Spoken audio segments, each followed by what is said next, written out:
증인의 주장이 맞으려면 국회의원 등의 출입이 허용되던 23시 15분경부터 23시 34분경까지가 아니라 오히려 23시 34분경부터 00시 48분경까지의 약 1시간 15분 사이에 피고인이 증인에게 계속해서 전화를 했어야 하는 것 아닙니까? 지금 제가 잘 모르겠습니다. 하나 추가해서 여쭤보겠습니다. 이 지금 6번째 통화가 있었던 00시 48분경에는 이미 국회에서 본회의가 그러니까 계엄 해제 요구안 결의를 위한 본회의가 개의된 열린 상황이었는데 증인은 최근 증언을 하시면서 그리고 오늘도 그 취지상 보면은 00시 48분경 통화에서 피고인이 증인에게 월담하는 국회의원들을 잡으라라는 지시를 했다는 것입니까? 그러니까 자꾸 중복해서 말씀드리는데 어느 통화에서 무슨 말씀을 하셨는지 기억이 없지만 그런 내용으로 말씀을 하셨고 제가 그걸 기억한다는 취지입니다. 지금 말씀드리는 취지가 첫 번째 통화에서 5번째 통화까지는 피고인이 증인에게 그런 말을 할 상황 자체가 아니고 지금 보니까 6번째 통화인 00시 48분 경의 통화에서도 피고인이 증인에게 월담하는 국회의원들을 잡으라라는 지시를 할 수 있는 상황이 아니다라는 점을 말씀드리는 건데 뭐 증인으로서는 모르시겠다라는 말씀이십니까? 대통령님께서 어떻게 인식을 하셨는지 제가 알 수가 없는 내용이기 때문에 제가 답변 드릴 수가 없는 겁니다. 그리고 증인은 아까는 또 이제 월담이라는 워딩이 있었는지도 오늘은 정확하게 기억이 나지 않는다라고 증언하셨죠. 그러니까 체포를 하려면 체포를 할 수 있는 위치가 월탐하는 사람들을 체포하는 방법밖에 없지 않습니까? 그런데 대통령님께서 월탐이라는 말씀을 하셨는지 안 하셨는지 그게 사실 좀 아리까리한데 저는 하여튼 그 기본적으로 월담하는 의원들을 체포로 받아들였기 때문에 말씀을 드렸던 겁니다. 증인으로서는 명확한 기억은 없으시지만 최근에 증언을 하면서 그렇게 증언을 하셨다라는 취지시네요. 재판장님 있습니다. 네. 지금 변호인은 자꾸 이 증인이 증언한 내용과 다른 내용으로 증인의 증언을 정리를 하면서 넘어가려고 하는데요. 증인의 증언은 지금 그런 취지는 아니지 않습니까? 증인의 증언은 지금 일관되게 얘기하는 것이 당시의 상황에서 전체적인 맥락으로 대통령한테 전화를 받았고 포고령 얘기 나오고 체포해라라는 얘기 나오고 그 얘기를 계속 반복하고 있는데 그거를 자꾸 또 부분 잘라서 증인이 이렇게 또 증언했다라고 변호인이 막 단정해서 그 증인의 증언을 결론짓고 그 다음에 또 질문을 이어가고 이런 지금 증인신문 방식이 맞는 것인지 좀 문제가 있다고 생각합니다. 아까 예, 네, 일단 이렇게 말씀하시고 녹취에 남겨놓고요. 그 부분 좀 염두에 두고 질문하시면 될 것 같습니다. 예, 근데 지금 말씀하셨던 것 중에 뭐 포고령이라는 언급은 있었다라고 뭐 또 단정을 하시는 부분에 있어서는 지금 증인 스스로 이제 수사기관에서 조사를 받으면서 포고령에 대한 부분 기억은 명확하지 않다라고 말씀하셨고 지금 증언도 하셨는데 그 부분은 또 사실과 다른 말씀을 하시는 것 같아서 그 부분은 저도 좀 지적을 하고 넘어가고자 합니다. 네, 그 말씀도 녹취에 남겨놓겠습니다. 계속할까요? 예.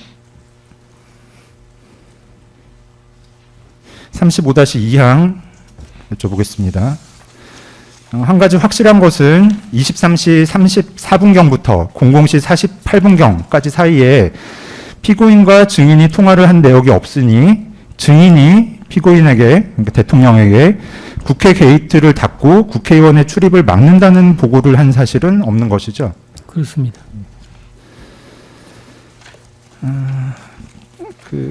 김영현 장관 헌법재판소에서 증언한 내용 하나 제시하겠습니다. 김영현 장관은 헌법재판소에서 대통령님께서 24시경에 전화를 주셔서 의원들 출입하는 것은 차단하지 마라, 막지 말라고 말씀하셨다라는 취지로 증언했는데 증인은 대통령이 이렇게 지시한 사실은 모르고 계셨나요? 예. 김영현 장관은 헌법재판소에서뿐만 아니라 수사기관의 최초 조사에서부터 일관되게 저희는 국회의원 전원을 통과시켜 입장시켰고 그 결과 190명이 본회의장에 들어가 의결을 하였습니다. 이 부분은 대통령님께서도 같은 취지로 말씀하셨습니다. 대통령께서도 국회의원 통제를 하지 말라고 하셨습니다. 00시 00분경 전후로 대통령으로부터 국회 상황이 어떠냐는 전화를 받고 국회의원 몇 분이 들어간다고 말씀드리니 대통령께서 통제하지 말라고 하셔서 통제를 하지 않았습니다라는 취지로 진술했는데 알고 있습니까? 모릅니다. 정부 비화폰 통화 내역으로 대통령과 국방부 이건 생략하겠습니다. 증인은 지난 기일 오전 특검 주신문에서 새로운 진술을 하게 된 이유가 무엇인지 묻는 질문에 곰곰이 생각해 보니까 기억이 흐릿하게 떠올랐다라는 취지로 증언을 했는데 기억하십니까? 잘 모르겠습니다. 하여튼 뭐 그렇게 제가 말한 게 있다면 그랬을 겁니다. 증인이 그렇게 증언하자 검사님은 더 이상 묻지도 않던데 그 외에 다른 이유는 없이 그냥 비상계엄으로부터 한참 지난 최근에 기억이 떠오른 것입니까? 아까도 말씀드렸지만 기억이라고 하는 것은 어떤 힌트가 주어질 때 기억이 아 맞다 그런 일이 있었지 이런 경우가 있습니다. 그게 저한테만 있는지는 모르겠지만 그런 경우 그렇게 있는 걸 제가 말씀드렸던 겁니다. 증인은 그러면 언제 그러한 기억이 떠올랐습니까? 그걸 제가 어떻게 기억하겠습니까? 그거를 언제 그거를 무슨 기억이 떠오르는지 그걸 기억하는 사람이 도대체 몇 사람이나 있겠습니까? 예, 그러실 것 같아서 저희가 객관적으로 여쭤보면 증인은 올해 8월 6일 특검 조사에서도 그러한 진술은 그러니까 뭐 대통령이 월담하는 국회의원들을 잡으라는 지시를 했다라는 진술은 하지 않았는데 그 이후에 그러니까 비상계엄 당시로부터 최소 8개월이 지난 이후에 그때까지는 없던 기억이 불현듯 뭐 증인의 증언에 따르면 뭐 힌트가 있어서 그 힌트에 따라 기억을 떠올렸다는 것입니까? 제가 말씀드린 바와 같습니다.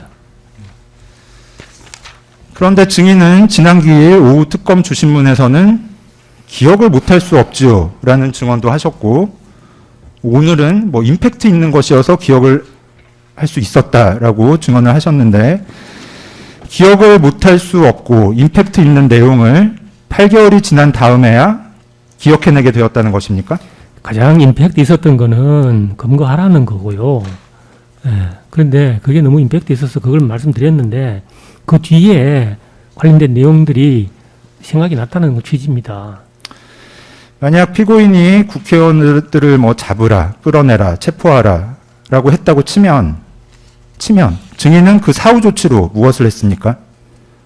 그래서 제가 그걸 안 했기 때문에 그 새벽에 박연수 국장한테 전화해서 도저히 이걸 수행하지 못하겠으니까 면직 절차를 좀 진행을 해달라고 이야기를 했던 겁니다. 그 밑에 두 질문 생략하고 그 박현수 진술조서 제시하고 여쭤보겠습니다.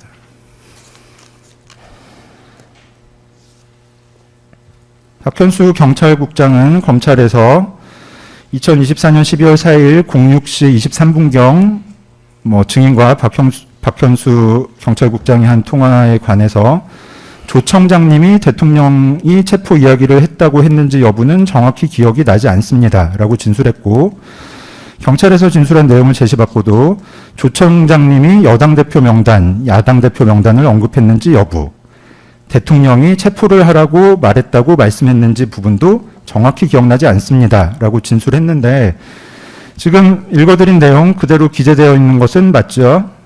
저거는 이제 박연수 국장이 진술한 내용이지 않습니까? 네. 그러니까 증인도 지금 이렇게 기재되어 있는 거, 증인 그 박현수가 이렇게 진술한 거 알고 계시죠? 이거 박연수 국장이 어떻게 진술했는지는 알고 있습니다. 네. 38항입니다. 증인 그 헌법재판소에서 증언하신 내용 제시하고 여쭤보겠습니다. 증인은 헌법재판소에서 2024년 12월 4일 늦은 새벽에 피고인으로부터 김봉식 서울경찰청장 덕분에 신속하게 잘 끝났다, 수고했다라는 내용의 전화를 받았다라는 취지로 증언했고 피고인이 2024년 12월 4일 날이 밝고 나서 김봉식에게 전화해 초동대처 아주 잘해줘서 의원들 잘 넣어줘서 상황이 아주 빨리 잘 끝났다, 수고했다라는 격려를 했다는 것을 김봉식으로부터 들은 사실이 있다라는 취지로 증언하셨죠. 예. 근데 증인, 예. 저게 앞에 거 보시면 그 김봉식 청장이 잘해줘서 이 말씀은 아니고 하여튼 제가 그건 제가 어느 정도 이제 기록을 회복했을 때라서 기억하는데 제가 죄송합니다라고 그 말씀드렸습니다. 그랬더니 죄송합니다라는 말씀을 받아서 대통령께서 아니야 덕분에 뭐 빨리 잘 끝났어 이렇게 말씀하셨던 그 취지고요. 그리고 저한테만 그런 말씀을 하신 게 아니고 김봉식 청장한테도 했다는 사실을 나중에 김봉식 청장이 저한테 이야기를 해서 알게 됐다 그런 취지입니다. 저희가 질문하는 것도 예.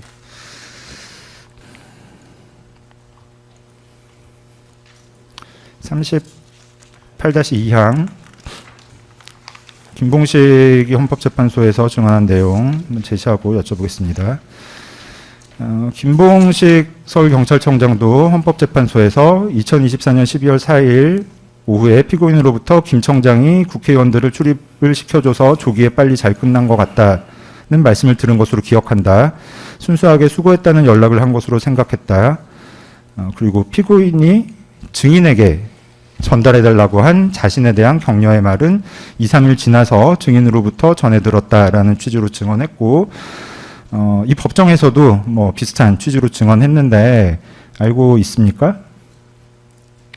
증인이 저기 보시면요. 예. 김봉식 서울청장이 했던 거는 한 2, 3일 지나서 여러 가지 개헌 관련해서 대화를 나누던 중에 대통령님으로부터 그런 전화를 받았다는 이야기를 들었다 하는 거지 않습니까? 그러니까 질문을 그대로 맞다 이런 말씀이 아니고 저도 그런 전화를 받았습니다. 아 그렇습니까?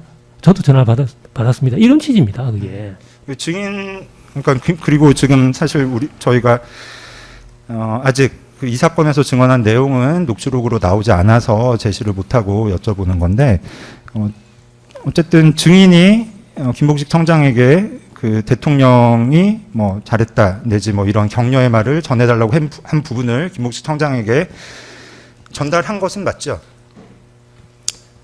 제가 뭐라고 전달했는지 모르겠는데 하여튼 저는 그건 제가 기억하는데 대통령님부터 전화가 왔고 제가 죄송합니다 이렇게 이야기를 했고 대통령께서 아니야 덕분에 빨리 잘 끝났어 이렇게 말씀하셨던 건 분명히 하고요.